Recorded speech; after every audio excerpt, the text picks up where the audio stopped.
All right, hello once again, Jeff Scott of Rankin Technical College, and as per the Rankin Technical College AWD 1000 Web Development Technologies course, I've been creating a series of video presentations that are based off of the Mozilla Developer Network Learn Web Development series. I'm currently in the JavaScript portion under the building blocks section, and we're talking events. This is the second part, or the second events presentation here. So we just talked about the fact that you shouldn't use inline event handlers. And I showed an example of using this one. I can get it to work, but it's considered bad practice. It says you can find HTML attribute equivalents for many of the event handler properties. However, you shouldn't use these. They're considered bad practice. Now, they say they quickly become unmanageable and inefficient, but I think it's even more important for what they say after that, and that is, it is not a good idea to mix up your HTML and your JavaScript as it becomes hard to parse. Keeping your JavaScript separate is a best practice. If it is in a separate file and you can apply it to multiple documents, all that is true, and I agree with every bit of it.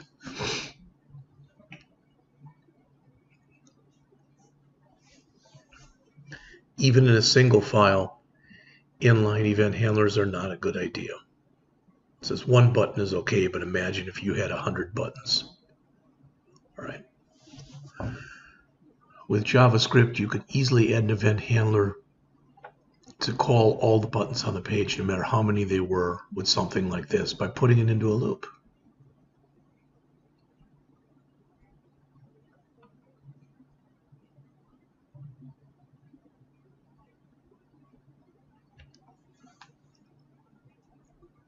And as they mentioned there, that you could do it as a regular for loop, or you could do it as a for each loop. Okay.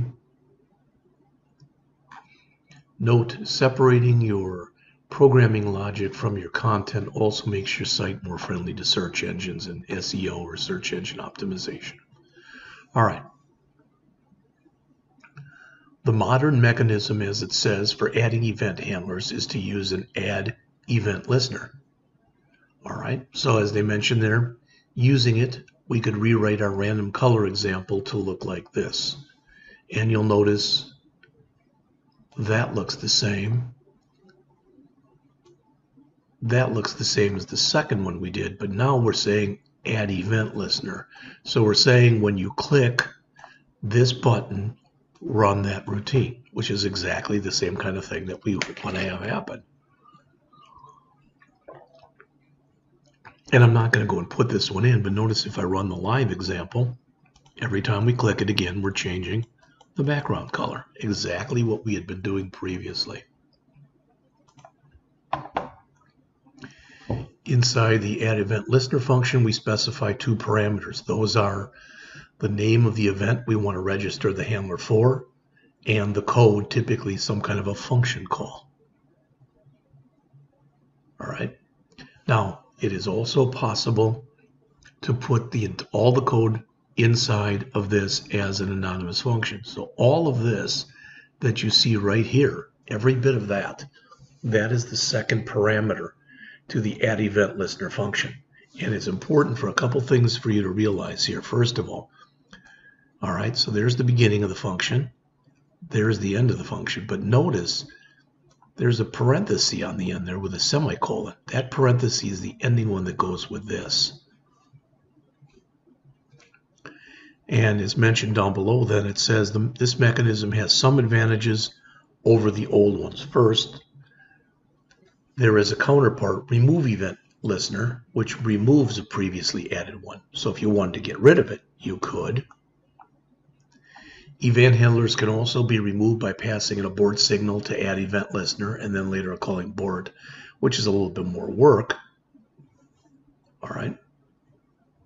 For simple, small programs, cleaning up old, unused event handlers may not be necessary, but for larger, more complex programs, it can improve efficiency. Plus, as mentioned there, the ability to remove event handlers allows you to have the same button performing different actions under different circumstances.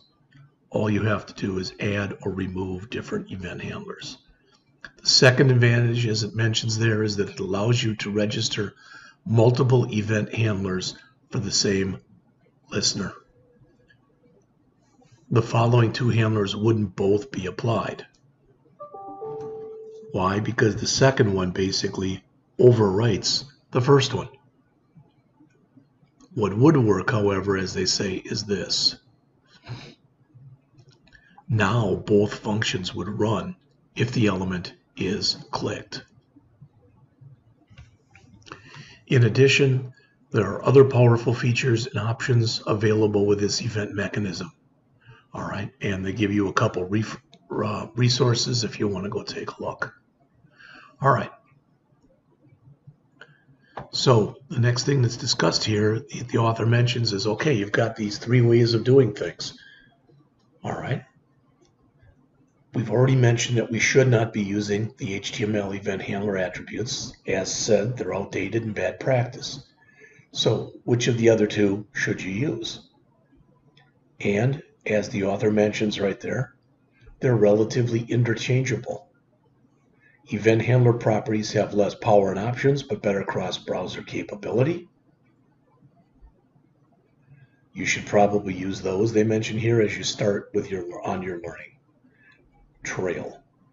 DOM level 2 events like add event listener are more powerful but become more complex and are less well supported for older browsers. So the bottom line is you should work with both. You're going to see both out in the actual field, and you should work with both to get a comfort level with each one, and then when you're doing your own work, you decide which one you'd rather use.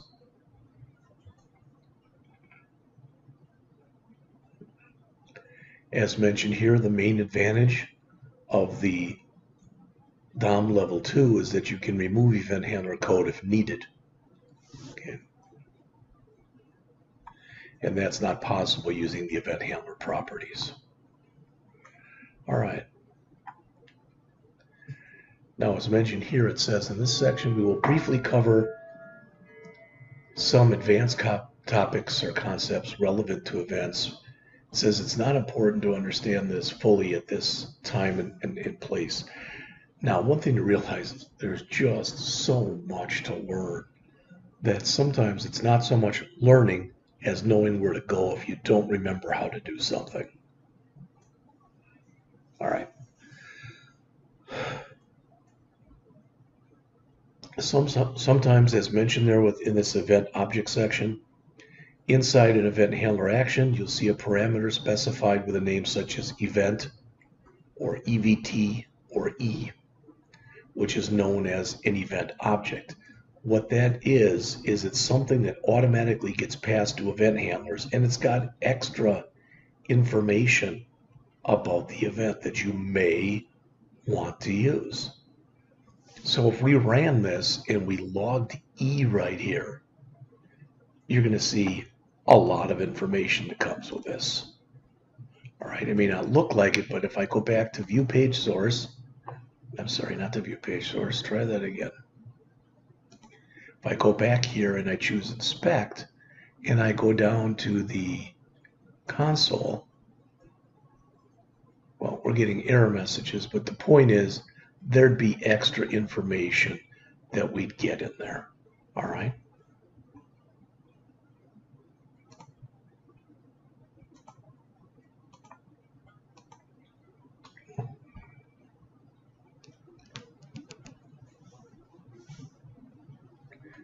It says here you can see that we are including an event object. In other words, E in the function. And the function is setting the background color based on the E.target. The target property, which is used quite a bit, is always a reference to the element the event occurred upon. So again, as always, there's more than one way of doing this. You can call this anything you want, but E, EVT, and event are the ones most commonly used. As mentioned here, E.target is incredibly useful when you want to set the same event handler on multiple elements and do something to all of them when an event occurs. It says here as an example, you might have 16 tiles that you want to disappear when you select on one of them. So this is a way you could do that. Oh, I guess that's adding to each one. Okay.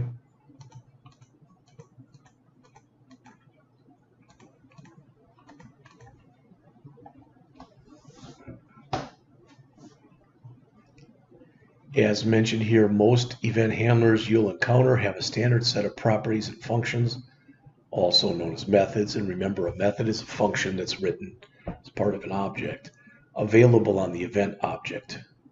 All right, so again, they have some other things that you can check out there. All right. Sometimes, as mentioned there, you'll come across a situation where you want to prevent an event from happening. The best example of this is, remember that when you click on a button or when you click on a hyperlink and you tell it to go somewhere, it's supposed to go to that place. But maybe you don't want it to go there if some condition has not been met yet. All right, so you can use this prevent default that we'll look at in just a second, which will do that for you. So it says first we've got a simple form here. Let's do this. Let's copy that, put it in here.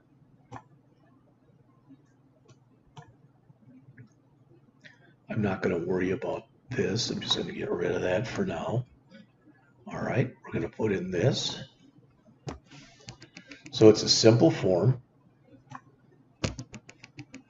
All right, and it's got first name and a last name and a submit button. All right. Now some JavaScript. Here we implement a very simple check inside of onSubmit. All right. So let's grab it and run it. So we'll grab it and put this into our JavaScript section.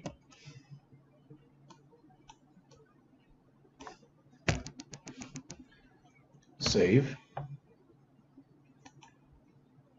Refresh. It says you need to fill in both names. You still need to fill in both names. And then it took it. All right. So it says, obviously, this is fairly weak form validation. Again, you should be able to just hit a space, and it takes it. But we could add more stuff in there for that as well. All right.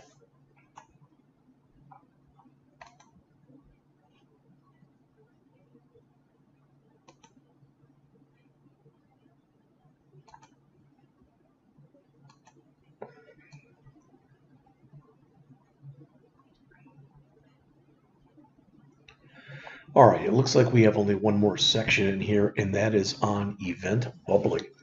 Now, this is still going to probably run up pretty close to 20 minutes because this is a kind of a hard topic to wrap your head around.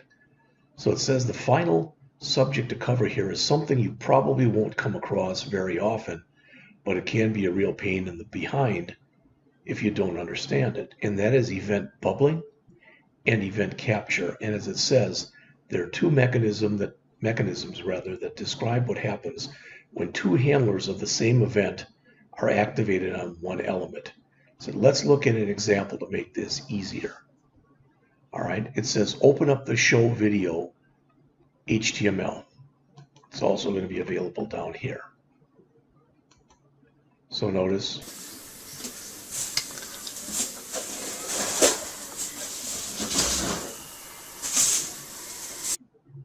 okay, well that displays a video. Okay, fine.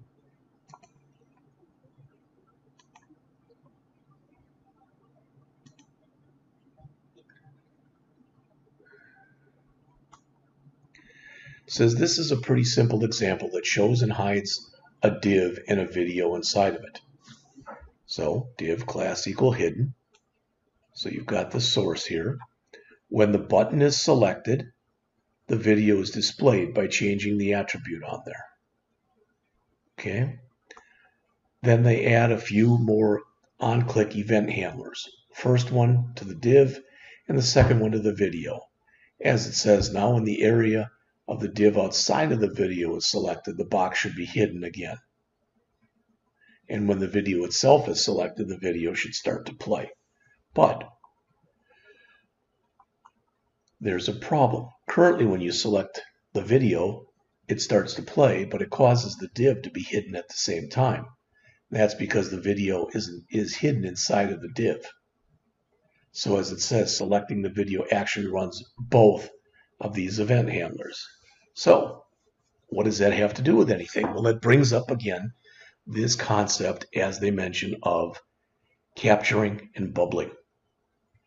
So as you can see right here, when an event is fired on an element that has parent elements, most browsers run two different phases, the capturing phase and the bubbling phase. In the capturing phase, the browser checks to see if the element's outermost ancestor has an on-click event registered for it, and if it does, it runs it. Then it moves on to the next element and does the same thing, and the next one, and the next one, and the next one, and it keeps doing this as mentioned until the element that was actually selected is found. In the bubbling phase, the opposite occurs. All right, the browser checks to see if the element has an on-click thing registered on, and if so, it runs it. Otherwise, then it moves to the next previous. So in other words, does it start at the top and work its way down, which is the capturing, or does it start at the bottom where it currently is and work its way up? That's the bubbling. So you can take a look at the screen here, but that's, I think I pretty much have told you it in the way it is.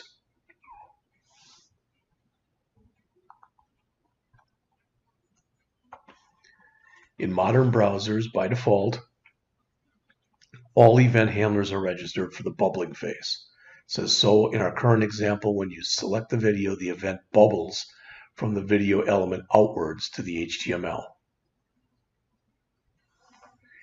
In cases where both are present, the captures will run first, followed by the bubbling. All right. Fixing the problem with stop propagation. It says this is a very annoying behavior, but there is a way to fix it. You just basically tell it to stop propagating. As said there, when it's invoked on the handler's event object, it makes it so the first handler is run, but the event doesn't bubble up any further up the chain, so no more handlers other than the first one are run.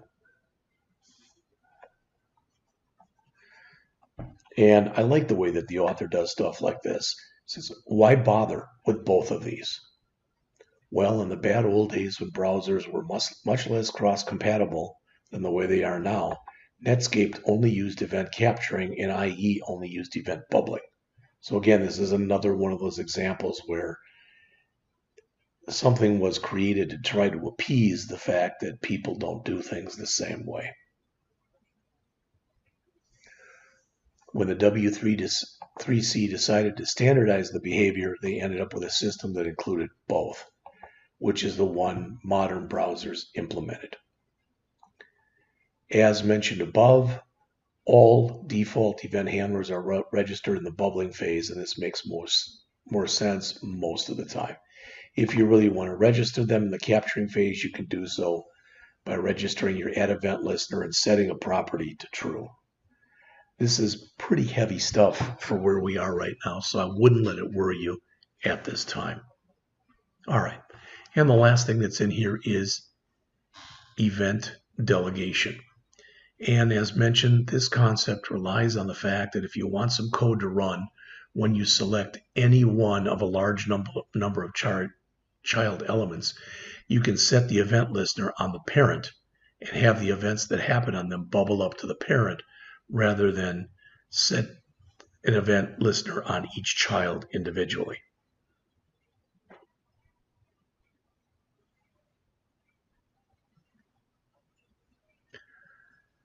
A good example of this is a series of list items. If you want each one to pop up a message when selected, you can set the click event on the parent UL and then have it bubble up. And there's a blog on here that gets through that if you want to hear more. Again, where we are right now, it's not that it's not an important thing. Of course it is. But it's something that'll make more sense to you the more and more you do this. Okay. All right. So we have now gone through a beginning of what web events are, what they're all about, how they're used, etc. Okay. So we're done. I'm not going to do the image gallery because, again, I'm not doing the projects that they have in here. There's just not enough time. I'm jumping ahead, and I'm going to be going on to the next part of this, which is introducing JavaScript objects. So I'll be back with that in just a couple minutes.